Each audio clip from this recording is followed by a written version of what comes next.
जय हिंद दोस्तों, बहुत बहुत स्वागत है हमारी इस इन्फॉर्मेटिव वीडियो के अंदर। आईटीआर यानी इनकम टैक्स रिटर्न, जैसे आपका साल खत्म हो जाता है आपको सरकार को चल करके बताना पड़ता है मेरी इतनी इनकम है, मेरा इतना टैक्स बनता है। दोस्तों ऑलरेडी हमने एक वीडियो में डिस्कस किया है 26 इस तरह की कंडीशंस होती हैं जब आपको आईटीआर भरना जरूरी है। लेकिन आज की इस वीडियो में आपके लिए दोस्तों एक राहत की खबर हम लेकर के आए हैं। आज आपको बताएंगे ITR filing not mandatory condition, ऐसी कौन कौन सी शर्तें हैं, ऐसी कौन कौन सी कंडीशन है जब आप लोगों को आईटीआर भरने की जरूरत नहीं रहेगी। हालांकि दोस्तों अगर आप बड़े बड़े लेन देन करते हैं, अगर आपको इन फ्यूचर में आईटीआर की जरूरत है तो आपको यही रेकमेंड करेंगे कि आप भर दें। कई बार बहुत सारे लोग क्या करते हैं, सब्सिडीज का, फ्री की, गवर्नमेंट की स्कीम्स का, इनका फायदा उठाते हैं, बीपीएल का राशन वगैरह लेते हैं। तो इस केस के अंदर वहां पे आपको अपने आप को गरीब दिखाना पड़ता है और आईटीआर भर देते हैं। तो आप ये खुद चल करके बता रहे हैं कि मेरी इतनी इनकम आई है, तो दोनों में से एक ही काम आपको करना है। आईटीआर ये इनकम टैक्स रिटर्न है, ये सेल्फ डिक्लेरेशन होता है। आपको खुद के चल करके सरकार को बताना पड़ता है कि मेरी इतनी इनकम है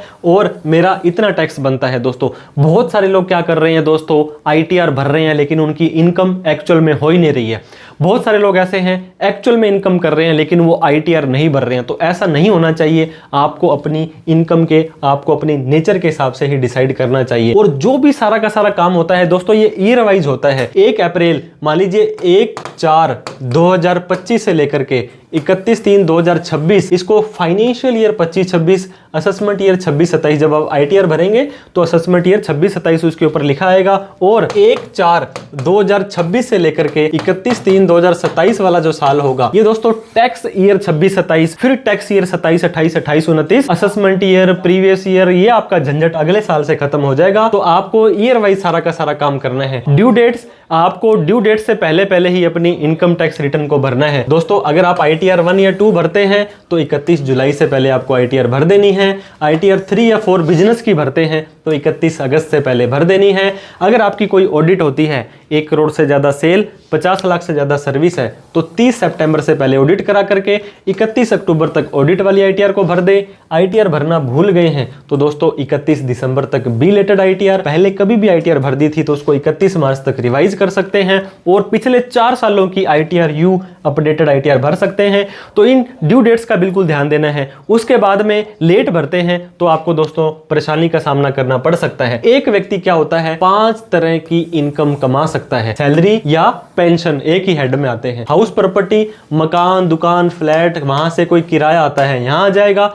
कैपिटल गेन के अंदर दोस्तों आपने शेयर, प्रॉपर्टी, म्यूचुअल फंड में बेचा, कोई सेल करते हो, कोई सर्विस करते हो, इंट्राडे एफ&ओ, यहां आ जाएगा। इन चारों में जो नहीं आया वो अदर सोर्स में आ जाएगा। एफडी का ब्याज, सेविंग का ब्याज, पार्ट टाइम इनकम, इन सभी को मिलाकर के दोस्तों जो इनकम आपकी आएगी ये होती है जीटीआई, ग्रोस टोटल इनकम। पांचों इनकम को मिलाकर के जोड़ना है, फिर आपका डिसाइड करना है कि आपने आईटीआर भरनी है या नहीं भरनी है। आईटीआर भरनी है तो दोस्तों 1, 2, 3, 4 में से ही डिसाइड करना है। 5 पार्टनरशिप फर्म के लिए, 6 कंपनीज के लिए, 7 ट्रस्ट वगैरह के लिए होती है। सरकार ने पिछली से बार दोस्तों बोला था हम आपको एक कॉमन आईटीआर देंगे जिसमें कि आपको डिसाइड नहीं करना पड़ेगा कि कौन सी आईटीआर का फॉर्म भरना है। हम लोग क्या करते हैं, किसी भी टैक्स प्रोफेशनल, किसी भी टैक्स सॉफ्टवेयर का यूज करते हैं, जैसे ही इनकम डालेंगे ऑटोमेटिक ही वो आईटीआर का फॉर्म आपके ऊपर लेकर के आ जाएगा। दोस्तों आप भी भारी भरकम टैक्स से परेशान हैं तो HUF यानी कि हिंदू अनडिवाइडेड फैमिली, सिर्फ हिंदूज के लिए नहीं है, जैन, सिख, बौद्ध भी बना सकते हैं। यहाँ पर आप लोगों को 4 लाख की अलग से छूट मिलेगी और इस पे 30% टैक्स अगर आपका लगता तो 1.25 लाख रुपए आप इसमें बचा सकते हो।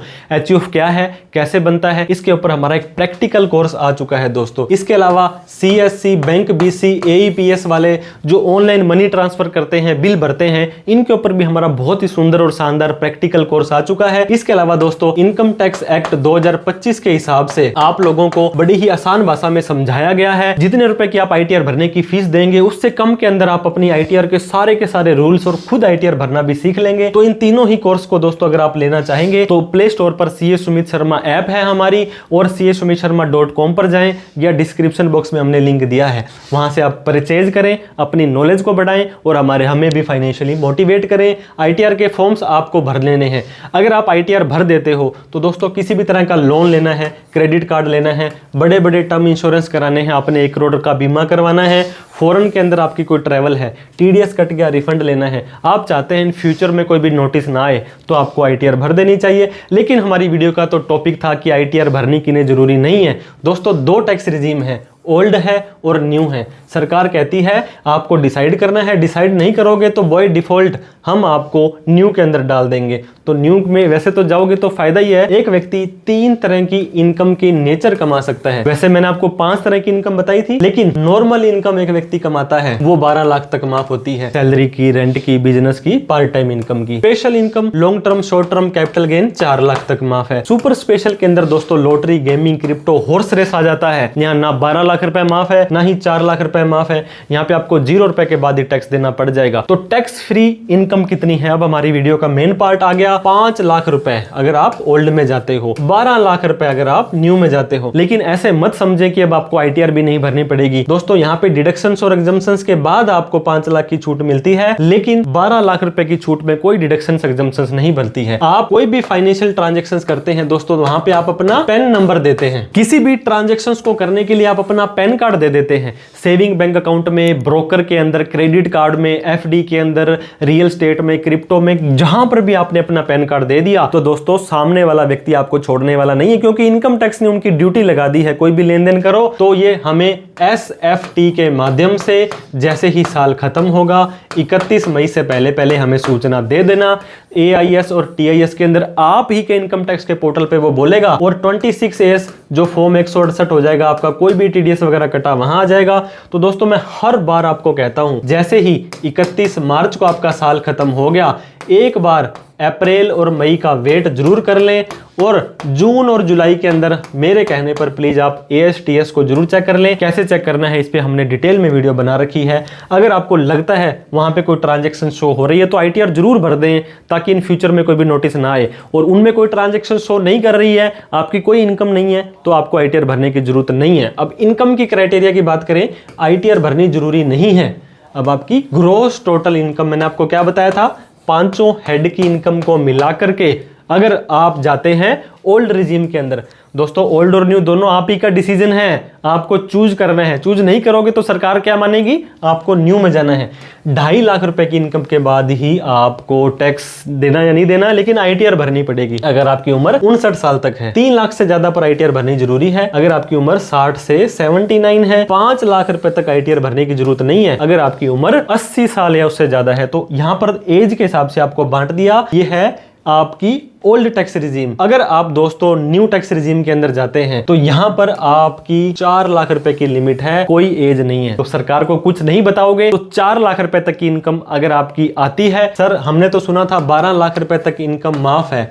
12 लाख इनकम माफ जरूर है, लेकिन आपकी बेसिक एग्जम्पशन लिमिट 4 लाख है। 4 लाख से 8 लाख पर आपको 20,000 टैक्स देना है, और 8 लाख से 12 लाख पर 40,000, यानी कि टोटल 60,000 का टैक्स तो बनेगा, लेकिन आपको 87A की रिबेट मिल जाएगी जो सेक्शन 156 हो गया है। तो कहने का मतलब, अगर आप न्यू रिजीम में जाते हैं और नॉर्मल इनकम आपकी 4 लाख तक है, मैंने 3 इनकम भी बताई थी ना आपको, normal income, special income 4 lakh तक है, और सुपर स्पेशल इनकम इसमें शामिल नहीं हो रही है। अब दोस्तों आप लोग ओल्ड रिजीम में जाते हैं, आपकी इनकम थी 3.5 लाख रुपए, तो ये 2.5 लाख से तो ज्यादा चली गई, लेकिन आप बोलते हो सर मुझे तो 80C की छूट भी लेनी है 1.5 लाख रुपए की, तो आपकी इनकम तो 2 लाख रह गई। लेकिन अब आपकी डिडक्शन और एग्जम्पशन से पहले की इनकम 3.5 लाख थी। अब इस केस में आप अगर न्यू टैक्स रिजीम में जाएंगे तो 4 लाख से कम है, ITR जरूरी नहीं है। लेकिन ओल्ड में जाएंगे तो 2.5 से ज्यादा हो गई। अगर आपकी उम्र 60 साल से कम है तब आपको ITR भरनी जरूरी हो जाने वाली है। तो दोस्तों आपकी कोई भी सुपर स्पेशल इनकम नहीं होनी चाहिए। मैंने आपको बता दिया, lottery, Punjab state lottery, dream 11, gaming जो लगभग तो बंद हो गई है, क्रिप्टो करेंसी, हॉर्स रेस, इस तरह की कोई भी 30% की इनकम आती है तो यहां पर आपको क्या होगा, ना तो 12 लाख माफ है, ना 4 लाख माफ है, तो 0 रुपए के बाद ही आप लोगों को ITR भरनी पड़ जाएगी। Otherwise long term, short term, capital gain है, सैलरी है, आपकी बिजनेस है, रेंट है, ब्याज वगैरह है, तो 4 लाख तक ITR भरनी जरूरी नहीं है। दोस्तों इनकम टैक्स का सेक्शन 194P हुआ करता था, जो अब नया सेक्शन 393, इसकी टेबल की सीरियल नंबर बदल दी है। एक व्यक्ति इनकम टैक्स के अंदर 4 तरह से हो सकता है। 60 साल से कम वाला व्यक्ति नॉर्मल एक आम आदमी होता है, 60 से 80 वाला होता है सीनियर सिटीजन, 80 से ज्यादा वाला होता है सुपर सीनियर सिटीजन, और एक स्पेसिफाइड सीनियर सिटीजन और बता दिया, 75 साल से ज्यादा एक व्यक्ति की उम्र है तो वो स्पेसिफाइड सीनियर सिटीजन है। उस व्यक्ति को अगर उसका एक ही बैंक अकाउंट है और उसकी सिर्फ पेंशन की और इंटरेस्ट की इनकम आ रही है तो उसको ITR भरने की जरूरत नहीं है। उसको ऐसा नहीं है कि कुछ भी नहीं करना, उसको बैंक में जाना पड़ेगा, उसको एक फॉर्म देना पड़ेगा और उसको बोलना पड़ेगा कि मेरा TDS 194P यानी कि नया सेक्शन 393 में काट लो और मुझे अपनी ITR नहीं भरनी है। दोस्तों अगर आप टाइमली ITR नहीं भरते हैं, मैंने आपको बताया था ITR 1 और ITR 2 के लिए 31 जुलाई, ITR 3 और ITR 4 के लिए 31 अगस्त है। या तो आप करो ही मत, बोलते हैं तो प्रोग्राम रद्द कर दो या हद कर दो। तो अगर आप टाइम से ITR नहीं भरते हो तो लेट फीस देनी पड़ेगी जो 5,000 रुपए तक होती है। सेक्शन 234A-B-C 3 तरह के ब्याज, पेनल्टी, लॉस कैरी फॉरवर्ड नहीं होगा, नोटिस आ सकता है और यहां तक की सजा के प्रावधान है। हम आपको डराने के लिए वीडियो नहीं बनाते हैं, लेकिन फिर भी आप लोगों को पता होना बहुत जरूरी है कि आपको किस केस के अंदर ITR भरनी है, किस केस में ITR नहीं भरनी है। तो दोस्तों मैं आपको एक बार फिर से रिकैप कर देता हूं। नॉर्मल इनकम या स्पेशल इनकम 4 लाख या उससे ज़्यादा है तभी ITR भरनी है, और सुपर स्पेशल इनकम चाहे आपकी 1 रुपए है जैसे कि लॉटरी, गेमिंग, क्रिप्टो, तो भी ITR भरनी है। अगर आपके AIS, TIS और 26S में कोई डेटा बोल रहा है तब भी आपको उसके हिसाब से ही ITR भरनी है। दोस्तों कोई ट्रांजेक्शन्स आपके आ रहे हैं ऑनलाइन तो ये हमेशा हम वर्थ वाइल करते हैं, बेटर रहेगा, एडवाइज रहेगा, रेकमेंड रहेगा कि आप अपनी ITR को भर दें। बहुत तरह की वीडियो हमारे चैनल पर आपको समय समय पर मिलती रहेगी। और दोस्तों आपके एक पर्सनल CA जरूर होने चाहिए जिनको आप पूछ सकें कि सर ये काम मुझे करना है, नहीं करना है, क्या इसकी लिमिट रहेगी, वो आपको अच्छे से गाइड करते हैं। ऐसा कोई केस नहीं है तो आप हमारी प्रोफेशनल सर्विसेज भी ले सकते हैं। मार्च खत्म होने के बाद अप्रैल और मई का वेट करें, जून जुलाई के अंदर एक बार अपना फॉर्म 26S जो नया फॉर्म 168 हो जाएगा उसको चेक करें। AIS, TIS 26S को चेक करें। कैश 10 लाख से ज्यादा, FD 10 लाख से ज्यादा, क्रेडिट कार्ड 10 लाख से ज्यादा, प्रॉपर्टी 45 लाख से ज्यादा के लेन देन ऑनलाइन शो हो जाते हैं। सेविंग का ब्याज, FD का ब्याज भी शो हो जाता है। ऐसा कुछ है तो आप अपनी ITR को भर करके इन फ्यूचर में होने वाले नुकसान से आप अपने आप को बचा सकते हैं। दोस्तों उम्मीद करता हूं आपको वीडियो अच्छी लगी होगी। आप जानना चाहते हैं कि सर मेरी इतनी इनकम है, क्या मुझे ITR भरनी जरूरी है या नहीं है, कमेंट करके पूछ सकते हैं। इस वीडियो को उन सभी लोगों में शेयर करें जो कंफ्यूजन में थे कि मुझे ITR भरनी है या नहीं भरनी है। Thank you so much for watching this video. जय हिंद, जय भारत।